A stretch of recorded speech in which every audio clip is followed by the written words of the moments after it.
ಇದರಿಂದ ಪಶ್ಚಿಮ ಘಟ್ಟದ ರೈತರು, ಬುಡಕಟ್ಟು ಜನಾಂಗಗಳು ಹಾಗೂ ಸಾರ್ವಜನಿಕರಲ್ಲಿ ತೀವ್ರವಾದ ಆತಂಕದ ವಾತಾವರಣ ನಿರ್ಮಾಣ ಆಗಿದೆ. ಇದು ಜಾರಿ ಬರಬೇಕು, ಪಶ್ಚಿಮ ಘಟ್ಟ ಉಳಿಬೇಕು, ಅಲ್ಲಿಯ ಜನರು ಬದುಕಬೇಕು.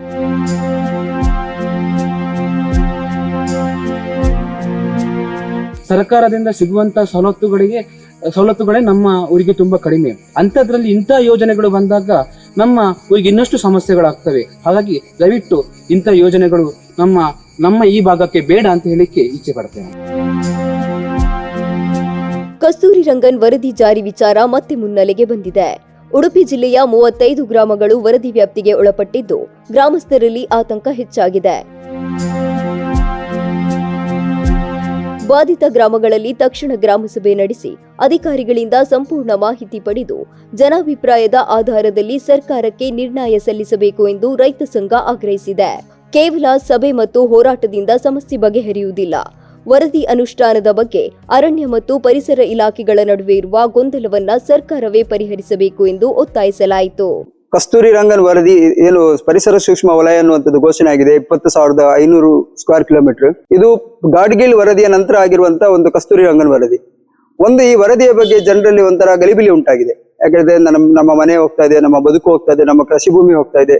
ಸಹಜ ಇದು. ಯಾಕಂದ್ರೆ ವರದಿಯಲ್ಲಿ ಕಸ್ತೂರಿ ರಂಗನ್ ವರದಿ ಸ್ಯಾಟಲೈಟ್ ಬೇಸ್ಡ್ ವರದಿ. ಅದರಲ್ಲಿ ಒಂದಷ್ಟು ಲೋಪದೋಷಗಳು ಇವೆ. ಪರ್ಟಿಕ್ಯುಲರ್ಲಿ ಅಲ್ಲಿ ಉಡುಪಿ ಭಾಗಕ್ಕೆ ಕಂಪೇರ್ ಮಾಡಿದೆ, ಉಡುಪಿ ಜಿಲ್ಲೆಗೆ ಕಂಪೇರ್ ಮಾಡಿದಾಗ ಏನಾಗ್ತದೆ ಹೇಳಿದ್ರೆ, ಎಷ್ಟೋ ಅರಣ್ಯ ಪ್ರದೇಶಗಳು ಅದರಲ್ಲಿ ಆಡ್ ಆಗ್ಬೇಕಿತ್ತು. ಅದನ್ನು ಹೊರತುಪಡಿಸಿ ಕಡಿಮೆ ಅರಣ್ಯ ಇರುವ ಪ್ರದೇಶಗಳು ಅದರಲ್ಲಿ ಘೋಷಣೆ ಆಗಿರುವಂಥದ್ದು. ಅದು ತುಂಬಾ ಅಭಾಸವಾಗಿ ಕಾಣ್ತಾ ಇದೆ. ಯಾಕಂದ್ರೆ ಈ ವರದಿಯನ್ನು ಮತ್ತೊಮ್ಮೆ ಅದನ್ನು ಸರಿಪಡಿಸಬೇಕಾಗತ್ತೆ, ಸರಿಪಡಿಸಿ ಆಮೇಲೆ ಜಾರಿ ಮಾಡಬೇಕಾಗತ್ತೆ. ಅದ್ರ ಜೊತೆಗೆ ಜನರ ಧ್ವನಿ ಏನಿದೆ, ಜನರ ಬದುಕಿನ ಧ್ವನಿಯನ್ನು ಸ್ವೀಕಾರ ಮಾಡಬೇಕಾಗತ್ತೆ, ಸಾರ್ವಜನಿಕ ಅಹವಾಲುಗಳನ್ನು ಸ್ವೀಕಾರ ಮಾಡಬೇಕಾಗತ್ತೆ. ಈ ನಿಟ್ಟಿನಲ್ಲಿ ಸರ್ಕಾರಗಳು ಗ್ರಾಮ ಪಂಚಾಯತ್ ಮಟ್ಟದಲ್ಲಿ ಇದರ ಬಗ್ಗೆ ಒಂದು ಪಬ್ಲಿಕ್ ಹಿಯರಿಂಗ್ ಅನ್ನು ಕರಿಬೇಕಾಗತ್ತೆ. ಯಾಕಂದ್ರೆ ಇದು ಸಣ್ಣ ಒಂದು ಇವತ್ತಿನ ನಾಳೆಗೆ ಬೇಕಾಗಿರುವಂತಹ ವರದಿಯ ಅಳವಡಿಕೆ ಅಲ್ಲ. ಇದು ಮುಂದಿನ ಪೀಳಿಗೆ ಬಾಳಿ ಬದುಕಬೇಕಾಗಿದ್ರೆ ಈ ಪಶ್ಚಿಮ ಘಟ್ಟ, ಈ ಪರಿಸರ ಸೂಕ್ಷ್ಮ ಪ್ರದೇಶ ಚೆನ್ನಾಗಿರ್ಬೇಕಾಗತ್ತೆ. ಆ ದೃಷ್ಟಿಯಲ್ಲಿ ಮಾಡಿರುವಂತಹ ವರದಿ, ಅಲ್ಲಿ ಸಂಘರ್ಷ ಆಗದ ರೀತಿಯಲ್ಲಿ ಜನರ ಬದುಕು ಉಳಿಬೇಕು. ಅಲ್ಲಿ ಟ್ರೆಡಿಷನಲ್ ಫಾರೆಸ್ಟ್ ರೈಟ್ ಆಕ್ಟ್ ಏನಿದೆ, ಅರಣ್ಯ ಹಕ್ಕು ಕಾಯ್ದೆ ಏನಿದೆ, 75 ವರ್ಷದಿಂದ ಕನಿಷ್ಠ 75 ವರ್ಷದಿಂದ ಅಲ್ಲಿ ಯಾರು ಅಲ್ಲಿ ಬಾಳಿ ಬದುಕ್ತಾ ಇದ್ದಾರೆ ಅವರಿಗೆ ಒಂದು ವಿಶೇಷ ಕಾನೂನು ಇದೆ ಈಗಾಗಲೇ. ಅವರಿಗೆ ಅಲ್ಲಿ ಬದುಕಲಿಕ್ಕೆ ಅವಕಾಶ ಕೊಡಬೇಕು. ಅವರು ತೀರಾ ಸೂಕ್ಷ್ಮ ವಲಯದಲ್ಲಿದ್ರೆ ಅವರನ್ನು ಅಲ್ಲಿಂದ ಬೇರೆ ಕಡೆಗೆ ಮಾಡಿ ಅಲ್ಲಿ ಒಂದಷ್ಟು ಕೆಲವು ಕನ್ಸಿಡರೇಷನ್ಗಳನ್ನು ಅರಣ್ಯ ಇಲಾಖೆ ತಗೊಳ್ಬೇಕಾಗತ್ತೆ. ಹಾಗಂತ ಏಕಾಏಕಿ ಈ ಜಾರಿ ತರ್ಕೊಂಡ್ಬರುವುದು ಒಳ್ಳೇದಲ್ಲ. ಇದು ಜಾರಿ ಬರಬೇಕು, ಪಶ್ಚಿಮ ಘಟ್ಟ ಉಳಿಬೇಕು, ಅಲ್ಲಿಯ ಜನರು ಬದುಕಬೇಕು. ಉಡುಪಿ ಜಿಲ್ಲೆಯ 35 ಬಾಧಿತ ಗ್ರಾಮಗಳಲ್ಲೂ ಗ್ರಾಮಸಭೆ ನಡೆಸಿ ಸಂಬಂಧಪಟ್ಟ ಅಧಿಕಾರಿಗಳನ್ನ ಕರೆಸಿ ವರದಿಯ ವ್ಯಾಪ್ತಿ, ಮಾನದಂಡಗಳು ಹಾಗೂ ಪರಿಣಾಮಗಳ ಬಗ್ಗೆ ಗ್ರಾಮಸ್ಥರಿಗೆ ಸ್ಪಷ್ಟ ಮಾಹಿತಿ ನೀಡಬೇಕು. ಬಳಿಕ ಜನಾಭಿಪ್ರಾಯ ಪಡೆದು ಸರ್ಕಾರಕ್ಕೆ ನಿರ್ಣಯ ಸಲ್ಲಿಸಬೇಕು ಎಂದು ರೈತ ಸಂಘ ಒತ್ತಾಯಿಸಿದೆ. ಕಸ್ತೂರಿ ರಂಗನ್ ಒಂದು ವೇಳೆ ನಮಗೆ ಮತ್ತೆ ಅನುಷ್ಠಾನ ಆದರೆ ಖಂಡಿತ ನಮ್ಮ ಜನಜೀವನಕ್ಕೆ ತುಂಬಾ ಕಷ್ಟಕರವಾಗ್ತದೆ. ಹಾಗಾಗಿ ನಮ್ಮ ವಿನಂತಿ ಏನಂದ್ರೆ, ಕಸ್ತೂರಿ ರಂಗನ್ ವರದಿ ನಮ್ಮ ಮಾಳ ಗ್ರಾಮಕ್ಕೆ ಬೇಡವೇ ಬೇಡ ಅನ್ನುವಂಥ ಒಂದು ಒತ್ತಾಯವನ್ನು ನಾವು ಇಡೀ ಮಾಳ ಗ್ರಾಮಸ್ಥರ ಪರವಾಗಿ ನಾನು ವಿನಂತಿಯನ್ನು. ಈಗಾಗಲೇ ನಮಗೆ ಕಸ್ತೂರಿ ರಂಗನ್ ವರದಿ ಬರದೇ ರಸ್ತೆಗಳ ನಿರ್ಮಾಣ ಮಾಡಲಿಕ್ಕೆ, ಕೃಷಿ ಕೆಲಸಗಳನ್ನು ಮಾಡಲಿಕ್ಕೆ, ಪ್ರಾಣಿಗಳ ಹಾವಳಿಗಳಿಂದ ತುಂಬ ತೊಂದರೆ ಆಗಿದೆ. ನಾವು ಈಗಾಗಲೇ ನಾವು ತಿಳಿದಿರುವಂತೆ ಮಾಳ ಹುಕ್ಕಟ್ಟೆಯಿಂದ ಹೊಸಮಾರಿಗೆ ಹೋಗುವ ರಸ್ತೆಯನ್ನು ಡಾಮರೀಕರಣ ಮಾಡಿ ಅನ್ನುವಂಥ ಒತ್ತಾಯವನ್ನು ಒಂದು 16 ವರ್ಷಗಳಿಂದ ನಾವು ಮಾಡ್ತಾ ಇದ್ದೀವಿ. ಅದಕ್ಕೆ ಅನುದಾನವನ್ನು ನೀಡಲಿಕ್ಕೆ ಕೂಡ ಯಾವ ಶಾಸಕರಿಗೂ ಆಗಲಿಲ್ಲ, ಸಂಸದರಿಗೂ ನೀಡಲಿಕ್ಕೆ ಆಗದಂಥ ಪರಿಸ್ಥಿತಿ ನಿರ್ಮಾಣ ಆಗಿದೆ. ಅಂದರೆ ಅದಕ್ಕೆ ಫಾರೆಸ್ಟ್ ಇಲಾಖೆ ಬಿಡ್ತಾ ಇಲ್ಲ. ಹಾಗಾಗಿ ನನ್ನ ವಿನಂತಿ ಏನಂದರೆ, ಕಸ್ತೂರಿ ರಂಗನ್ ವರದಿ ನಮ್ಮ ಮಾಳ ಗ್ರಾಮಕ್ಕೆ ಬೇಡವೇ ಬೇಡ.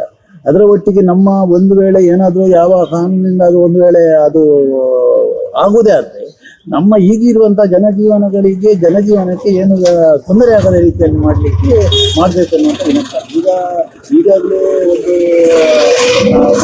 ನಾವು ಸಾರ್ವಜನಿಕ ಕೆಲಸಗಳನ್ನು, ಸಾಂಸ್ಕೃತಿಕ ಕಾರ್ಯಕ್ರಮಗಳನ್ನು ಮಾಡಲಿಕ್ಕೆ, ಸೌಂಡ್ ಬಾಕ್ಸನ್ನು ನೀಡಲಿಕ್ಕೆ ತೊಂದರೆ ಮಾಡುವಂಥ ಕೆಲಸಗಳು ಆಗ್ತವೆ.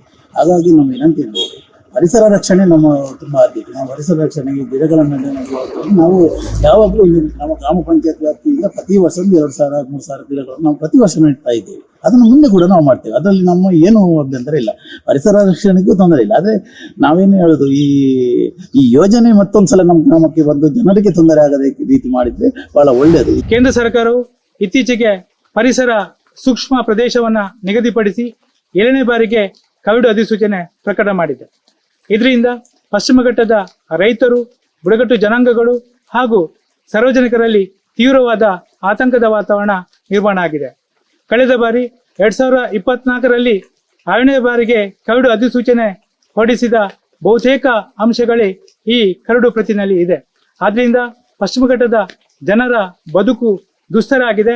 ರಾಜ್ಯ ಸರ್ಕಾರ ಕೂಡಲೇ ಭೌತಿಕ ಸರ್ವೆ ನಡೆಸಿ ಜನವಸತಿ ಪ್ರದೇಶಗಳನ್ನು ವಿರಹಿತಗೊಳಿಸಿ ಕೃಷಿ ಚಟುವಟಿಕೆಗಳು, ತೋಟಗಾರಿಕಾ ಚಟುವಟಿಕೆಗಳು ಹಾಗೂ ಜೀವನೋಪಾಯ ಸೇರಿದಂತೆ ಮೂಲಭೂತ ಸೌಕರ್ಯಗಳ ಅಭಿವೃದ್ಧಿ ಯೋಜನೆಗಳಿಗೆ ಯಾವುದೇ ಧಕ್ಕೆ ಆಗದಂತೆ ಕ್ರಮ ಕೈಗೊಂಡು ರಾಜ್ಯ ಸರ್ಕಾರ ಕೂಡಲೇ ಈ ಕರಡು ಅಧಿಸೂಚನೆಗೆ ಆಕ್ಷೇಪಣೆಯನ್ನ ಸಲ್ಲಿಸಬೇಕಾಗಿ ಈ ಮೂಲಕ ಒತ್ತಾಯವನ್ನ ಮಾಡ್ತೇನೆ. ಕಸ್ತೂರಿ ರಂಗನ್ ಯೋಜನೆಯು ಇದು ನಮ್ಮ ಊರಿಗೆ ಅಗತ್ಯತೆಗಳಿಲ್ಲ ಅಂತ ಹೇಳಿಕ್ಕೆ ಇಚ್ಛೆ ಪಡ್ತೇನೆ. ಯಾಕೆ ಅಂತ ಹೇಳಿದ್ರೆ ಈ ನಮ್ಮ ಭಾಗದಲ್ಲಿ ಕೃಷಿಕರಾಗಿರ್ಲಿ ಅಥವಾ ಗುಡಿ ಕೈಗಾರಿಕೆ ಅಥವಾ ಹೈನುಗಾರಿಕೆ ಅಥವಾ ಸಣ್ಣ ಪುಟ್ಟ ವ್ಯಾಪಾರಿಗಳು ಇಲ್ಲಿ ಜೀವನವನ್ನು ನಡೆಸ್ತಿದ್ದಾರೆ.